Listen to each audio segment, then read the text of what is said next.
বাজার একজন খাব্বাজ, শাবুন খাব্বাজ, যুবক রুটি বিক্রেতা। সে রুটি বিক্রি করে, চুলার মধ্যে রুটি সেকে। সে যে সালাম দিল, আসসালামু আলাইকুম, যুবক বলে ওয়ালাইকুম আসসালাম। আহমদ ইবনে হাম্বল বলে, যুবক আমার যাওয়ার জায়গা নেই, সফরে বেরিয়েছি, খুব শীতে কষ্ট পাচ্ছি, রাতে যদি তোমার এই চুলা থেকে একটু আগুন পোহাই কোনো সমস্যা? যুবক বলে, না না সমস্যা না, আহলান ওয়া সাহলান, খোশ আমদেদ, আসেন আসেন, আপনি আগুন পোহাইলে আমার সমস্যা কি? সুবহানাল্লাহ পড়েন। আল্লাহ শুকরিয়া করে উনি বসলেন আর আগুন পোহাচ্ছেন, আর খেয়াল করলেন যুবক রুটি বানায় আর পরে আস্তাগফিরুল্লাহ, রুটির দলা বানায় পরে আস্তাগফিরুল্লাহ, খামির বানায় আর পরে আস্তাগফিরুল্লাহ, রুটি নিয়ে উনুনের ভিতরে চুলার ভিতরে সেকা দেয় আর পরে আস্তাগফিরুল্লাহ, দোকানদারের কাছে কেউ আসলেই সে রুটি দেয় আর পরে আস্তাগফিরুল্লাহ, ক্রেতার কাছ থেকে টাকা নিয়ে ক্যাশ বক্সে রাখে আর কি পড়ে, আবার রুটি বানানো শুরু করে আর কি পড়ে, খালি এইটাই পড়তেছে। ইমাম আহমদ ইবনে হাম্বল তো অবাক, কিরে এটা আবার কেমন যুবক, খালি আস্তাগফিরুল্লাহ। উনি প্রশ্ন করলেন, যুবক ঘটনা কি? আসার পর থেকেই তোমার দেখতেছি তুমি রুটি বানাও, রুটি বিক্রি করো আর পড়ো আস্তাগফিরুল্লাহ, মালাকা ইয়া শাবাব। যুবক বলে, আস্তাগফিরুল্লাহ আমার সবচেয়ে বেশি পছন্দের আমল, আমি সব সময় আঠার মতো ইস্তেগফারের সাথে লেগে থাকি আর সব সময় পড়তে থাকি আস্তাগফিরুল্লাহ, আর এর বদৌলতে আল্লাহ আমারে মুস্তাজাবুদ দাওয়া বানিয়ে দিয়েছে। আহমদ ইবনে হাম্বল তো অবাক, আনতা মুস্তাজাবুদ দাওয়া, তুমি মুস্তাজাবুদ দাওয়া, রুটিওয়ালা। আমি এত বছর হাদিস পড়াই, আমিও তো মুস্তাজাবুদ দাওয়া না, আর তুমি রুটি বেচো বাজারে, তুমি মুস্তাজাবুদ দাওয়া, তুমি দোয়া করলেই সব কবুল হয়ে যায়। যুবক বলে, না আনা মুস্তাজাবুদ দাওয়া, আমি আমার জীবনে যত দোয়া করেছি কবুল করে নিয়েছে কে? সব দোয়া কবুল করে নিয়েছে আল্লাহ, একটা দোয়া ছাড়া। কয়টা? আহমদ ইবনে হাম্বলের কৌতূহল, কিউরিয়াসিটি আরো বেড়ে গেল, কি সব দোয়া কবুল হয়েছে একটা দোয়া ছাড়া? মাযালিকা দোয়া ইয়া শাব, কি সেই দোয়া? যুবক এবার বলতে শুরু করলো, আমার জীবনে যে দোয়াটা আল্লাহ কবুল করে নাই সেটা হচ্ছে আমি আল্লাহর কাছে অনেক চেয়েছি, অনেক দোয়া করেছি যে আল্লাহ, শুনেছি এই জামানার সবচেয়ে বড় মুহাদ্দিস, তার নাম নাকি ইমাম আহমদ ইবনে হাম্বল, আল্লাহ তোমার কাছে আমার চাওয়া আমি যেন এই ইমাম আহমদ ইবনে হাম্বলরে দেখে মরতে পারি, আমি যেন ইমাম আহমদ ইবনে হাম্বলের হাতে হাত রেখে মুসাফা করতে পারি আর তার কপালে একটা চুমু এঁকে দিতে পারি। আহমদ ইবনে হাম্বল আবেগপ্রবণ হয়ে গেলেন, চোখের পানি ছেড়ে দিলেন, বললেন, যুবক তোমার এই দোয়াটাও কবুল হয়ে গিয়েছে। আহমদ ইবনে হাম্বলের দেখার সাক্ষাৎ পাওয়ার জন্য আহমদ ইবনে হাম্বলের বাড়িতে তোমার যাওয়ার দরকার নাই, আহমদ ইবনে হাম্বল তোমার দরবারে ছুটে এসেছে। আনা আহমদ ইবনে হাম্বল মুহাদ্দিসুদ দাহর, আমি নিজেই আহমদ ইবনে হাম্বল। যুবক চোখের পানি ছেড়ে দেয়, আহমদ ইবনে হাম্বল চোখের পানি ছেড়ে দেয়। যুবক চিৎকার মেরে ইমাম আহমদ ইবনে হাম্বলকে জড়িয়ে ধরে, হাতে হাত রেখে মুসাফা করে, কপালের মধ্যে চুমু খায় আর আল্লাহর শুকরিয়া করে বলে, ও ইমাম, আসলে এই দোয়াটাও আল্লাহ আজকে কবুল করে নিল। বিশ্বাস হয়? সবসময় ইস্তেগফার পড়লে আপনার দোয়াগুলোর এইভাবে কবুল করে নিবে কে? এই পাঁচটা জিনিস পাবেন সবসময় যদি ইস্তেগফারের সাথে লেগে থাকেন। রাজি আছেন তো? এজন্য বিশ্বনবী সব সময় নামাজে সালাম ফিরানোর পরে পড়তেন আস্তাগফিরুল্লাহ। কি পড়তেন? তিনবার পড়তেন আস্তাগফিরুল্লাহ, আস্তাগফিরুল্লাহ, আস্তাগফিরুল্লাহ। পড়তে রাজি আছেন? ইস্তেগফারের অনেকগুলো আলফাজ আছে, সবচেয়ে ছোট ইস্তেগফার হচ্ছে এটা, আস্তাগফিরুল্লাহ, আস্তাগফিরুল্লাহ। আরো আছে আস্তাগফিরুল্লাহ আল্লাযী লা ইলাহা ইল্লা হুয়াল হাইয়ুল কাইয়্যুম ওয়া আতুবু ইলাইহি। বিশ্বনবী বলেন, এই ইস্তেগফারটা যদি কেউ পড়ে, আত-তাওয়াল্লি মিন ইয়াউমিজ যাহাফ, যুদ্ধের ময়দান থেকে পালিয়ে আসা কবিরা গুনাহ। কি গুনাহ? কাফেরদের সাথে যুদ্ধ, আমি তাগড়া যুবক, তলোয়ার নিয়ে নেমেছি, আমার দেহের এক ফোঁটা রক্ত থাকা পর্যন্ত আমি যুদ্ধ চালিয়ে যাব, আমি ফিরে আসতে পারবো না, আইনটা কার? ফিরে আসলে কবিরা গুনাহ। বিশ্বনবী বলেন, যুদ্ধের ময়দান থেকে ফিরে এসেছে এরকম কবিরা গুনাহ অবলম্বনকারীও যদি আস্তাগফিরুল্লাহ আল্লাযী লা ইলাহা ইল্লা হুয়াল হাইয়ুল কাইয়্যুম ওয়া আতুবু ইলাইহি পড়ে, ওই কবিরা গুনাহকারীকেও ক্ষমা করে দিবে কে? পড়তে রাজি আছেন তো? আবার সাইয়েদনা আবু বকর বললেন, ইয়া রাসূলুল্লাহ আল্লিমনি দুআআন আদউ বিহি ফি সালাতি, এমন দোয়া আপনি আমারে শিক্ষা দেন যেই দোয়াটা আমি নামাজে পড়তে পারি। বিশ্বনবী বললেন, পড়ো আল্লাহুম্মা ইন্নী যালামতু নাফসি যুলমান কাসীরান ওয়া লা ইয়াগফিরুয যুনুবা ইল্লা আনতা ফাগফির লি মাগফিরাতাম মিন ইনদিক ইন্নাকা আনতাল গফুরুর রহিম। সুবহানাল্লাহ পড়ে। এটাও ইস্তেগফার। আমরা এটার বলে দোয়া মাসুরা, সালাম ফেরানোর আগে পড়ি না? যেখানেই ক্ষমা চাওয়ার কথা আছে ওইটারই কি বলে? ইস্তেগফার। আল্লাহুম্মা ইন্নী যালামতু নাফসি, আল্লাহ জুলুম করেছি, যুলমান কাসীরা, অনেক জুলুম।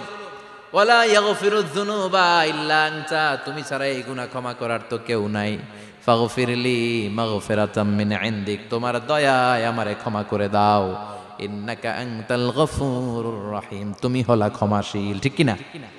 এটাও ইস্তেগফার, এটাও পড়বেন। আর এই সব ইস্তেগফারের শ্রেষ্ঠ ইস্তেগফারের নাম সাইয়্যিদুল ইস্তেগফার। যত ইস্তেগফার হতে পারে এর মধ্যে সবচেয়ে শ্রেষ্ঠতম ইস্তেগফার নাম কি? কথা কন। বুখারীর বর্ণনা, শাদ্দাদ ইবনে আউস রাদিয়াল্লাহু তাআলা আনহু বর্ণনা করেন, এই সাইয়্যিদুল ইস্তেগফার দিনের বেলা যে পড়বে ওই দিনে মারা গেলে সে জান্নাতি। এই সাইয়্যিদুল ইস্তেগফার রাতের বেলা যে পড়বে ওই রাতে যদি ইন্তেকাল হয় ওই লোকটা জান্নাতি। মুখস্থ আছে না? কার কার মুখস্থ হাত তুলেন। মাশাআল্লাহ, তাবারাকাল্লাহ, মাশাআল্লাহ, মাশাআল্লাহ। আর যাদের নাই তাদের হোমওয়ার্ক, তাদের আল্লাহুম্মা আনতা রাব্বি লা ইলাহা ইল্লা আনতা খালাকতানি ওয়া আনা আবদুক ওয়া আনা আলা আহদিকা ওয়া ওয়া'দিকা মাস্তাতা'তু আউযু বিকা মিন শাররি মা সানা'তু আবুউ লাকা বিনি'মাতিকা আলাইয়া ওয়া আবুউ লাকা বিযামবি ফাগফিরলি ফাইন্নাহু লা ইয়াগফিরুয যুনুবা ইল্লা আনতা। সুবহানাল্লাহ পড়েন। আজকে রাতে পড়ছেন, মারা গেলে জান্নাতি। চিল্লায় পড়েন না আল্লাহু আকবার। এজন্য বিশ্বনবী বলেন, আমার আগের গুনাহ মাফ, পরের গুনাহ মাফ, তারপরেও প্রতিদিন আমি 70 বার তওবা ইস্তেগফার পড়ি। আজকে থেকে পড়তে রাজি আছেন তো? বেশি বেশি ইস্তেগফার পড়া যাবে না? একটু প্রাণ খুলে দিল খুলে আওয়াজ করে পড়েন তো আস্তাগফিরুল্লাহ। আর জোরে পড়েন আস্তাগফিরুল্লাহ। আবার সবাই পড়েন আস্তাগফিরুল্লাহ। সব সময় তওবা ইস্তেগফার যারা পড়ে তাদেরকে পছন্দ করে কে? সব সময় জিকির করে করে জিহ্বাটারে যারা ভিজিয়ে রাখে তাদেরকেও পছন্দ করে কে?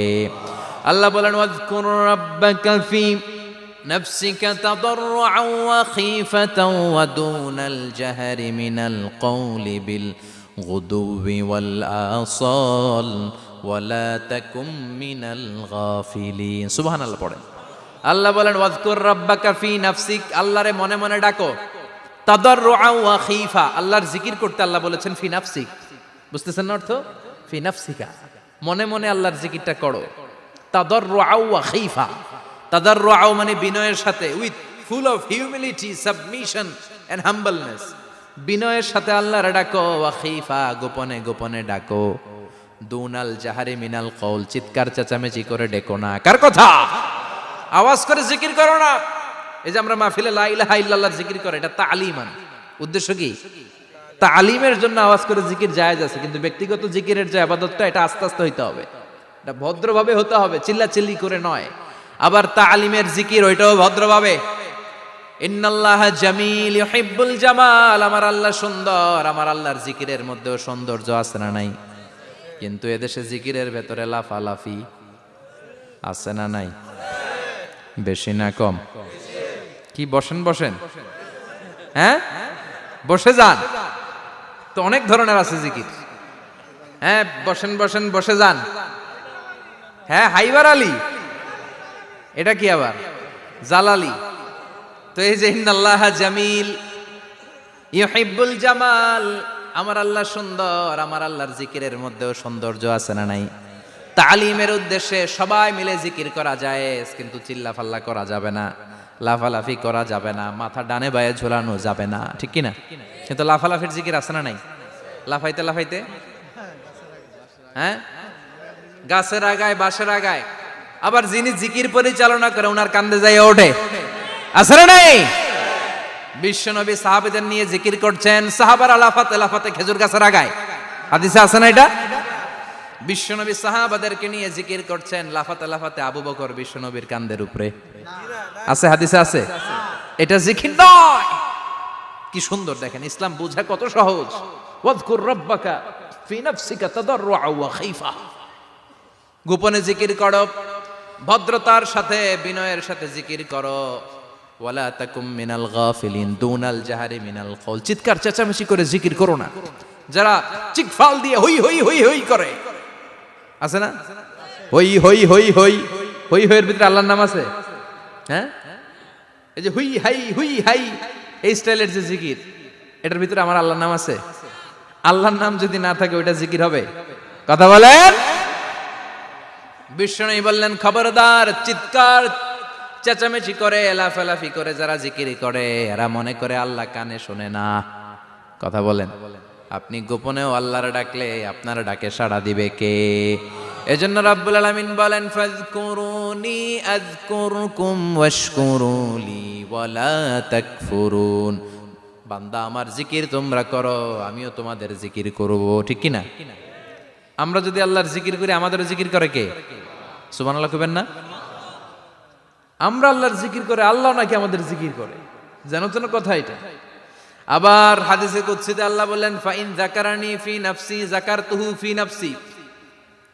আমার বান্দা যদি একা একা আমার জিকির করে আমি আমার বান্দার একা একা স্মরণ করি। ওয়া ইন যাকারানি ফি মালাইন যাকারতুহু ফি মালাইন খায়রিম মিনহু। এরকম মহা সম্মেলন করে যদি কেউ আমি আল্লাহর জিকির করে আমি এর চেয়েও বড় মহা সম্মেলন ফেরেশতাদেরকে নিয়ে করে আমার বান্দারে স্মরণ করি। ওয়া ইন তাকাররাবা ইলাইয়া শিবরান তাকাররাবতু ইলাইহি যিরাআন। আমার বান্দা যদি আমার দিকে এক বিঘত আসতে চায় আমি আমার বান্দার দিকে এক হাত এগিয়ে যাই। আমার বান্দা যদি আমার দিকে এক হাত আসতে চায় আমি আমার বান্দার দিকে দুই হাত যাই। ওয়া ইন আতানি ইয়ামশি আতাইতুহু হারওয়ালা। আমার বান্দা যদি আমার দিকে হেঁটে হেঁটে আসতে চায় আমি আমার বান্দার দিকে দৌড়ে দৌড়ে যাই। সুবহানাল্লাহ পড়েন। এজন্য বিশ্বনবী বলেন লা ইয়াজালু লিসানুকা রাতবাম মিন যিকরিল্লাহ। আল্লাহর জিকির দিয়ে জিহ্বাটারে ভিজিয়ে রাখবা। কার কথা? চিল্লায় বলেন কার কথা? সবসময় আল্লাহর জিকির করতে রাজি আছেন তো? সবচেয়ে শ্রেষ্ঠ জিকির বিশ্বনবী বললেন আফদালু যিকরি লা ইলাহা লা ইলাহা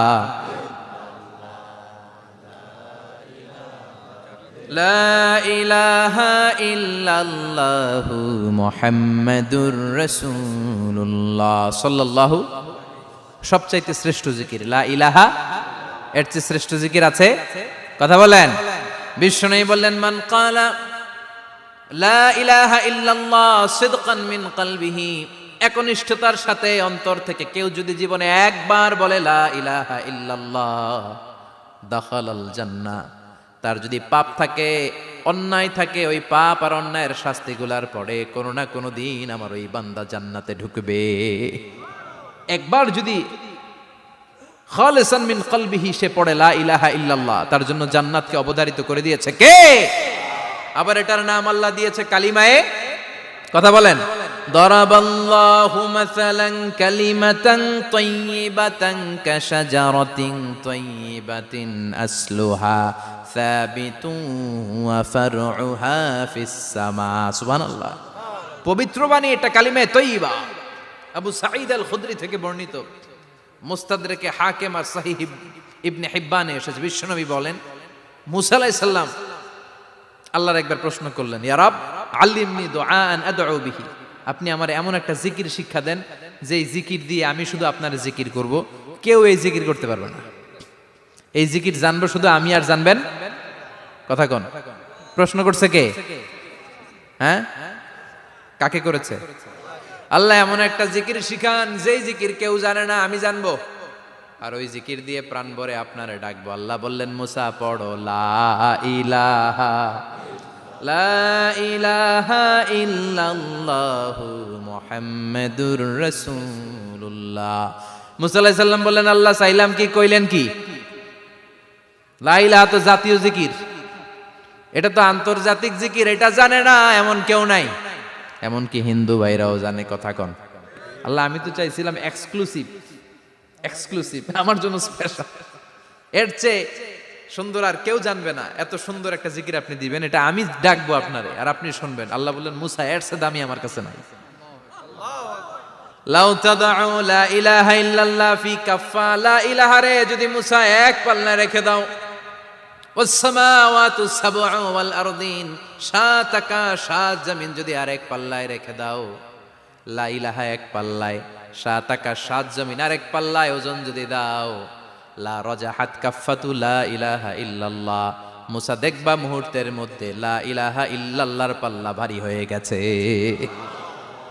7 আকাশ 7 জমিন এক পাল্লায়, শুধু লা ইলাহা ইল্লাল্লাহ আর এক পাল্লায়, মুহূর্তে লা ইলাহার পাল্লাটারে ভারী করে দিবে কে?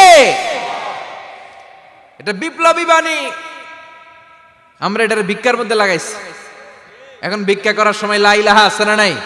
একটা টাকা দিয়া যান আমি গরিব ইনসান, আরো সমান, একটা টাকা দিয়া যান আমি গরিব ইনসান, আছে না নাই?